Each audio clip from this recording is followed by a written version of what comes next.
આ છે લોટન નારિયેલી, આ નાની સાઈઝમાં છે.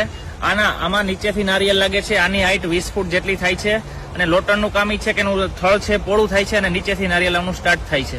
આ છે લોટન નારિયેલીની મોટી સાઈઝની મોટો પ્લાન્ટ.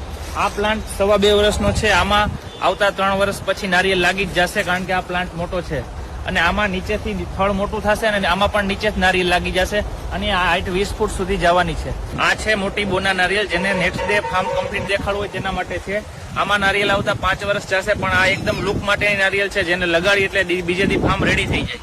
આની હાઈટ 15 ફૂટ આસપાસ છે અને આ લગાવો એટલે બીજે દી કમ્પ્લીટ થઈ જશે અને આ બગડતી નથી કેમ કે આ મોટી કમ્પ્લીટ સેટ થઈ ગયેલ નારિયેલ છે. તો આ છે મલેશિયાની ગ્રીન ડાર્ક નારિયેલી.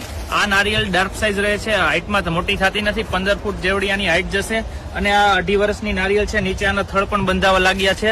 આ નારિયેલમાં આની ખાસિયત એ છે કે આમાં નારિયેલ પાણીમાં પાણી વધારે આવે છે અને નારિયેલ મોટું થાય છે અને પ્લાન્ટની હાઈટ થતી નથી, જેથી તમે નીચે સરળતાથી નારિયેલ લઈ શકો. અને હાઇબ્રિડ વેરાયટી છે મલેશિયાની અને એકદમ ગ્રીન ડાર્ક વેરાયટી છે. એકદમ આના પત્તા નેચરલ ગ્રીન લાગશે અને બહુ સરસ લાગશે. આ મલેશિયન ડાર્ક નારિયેલીની નાની સાઈઝનો પ્લાન્ટ છે. આમાં પણ 4 વર્ષ થાય તો નારિયેલ લાગી જશે અને આ પણ ડાર્ક વેરાયટી છે. જે લોકોને નાના પ્લાન્ટ લગાવવા હોય એના માટે આ નાના ડાર્ક વેરાયટી છે.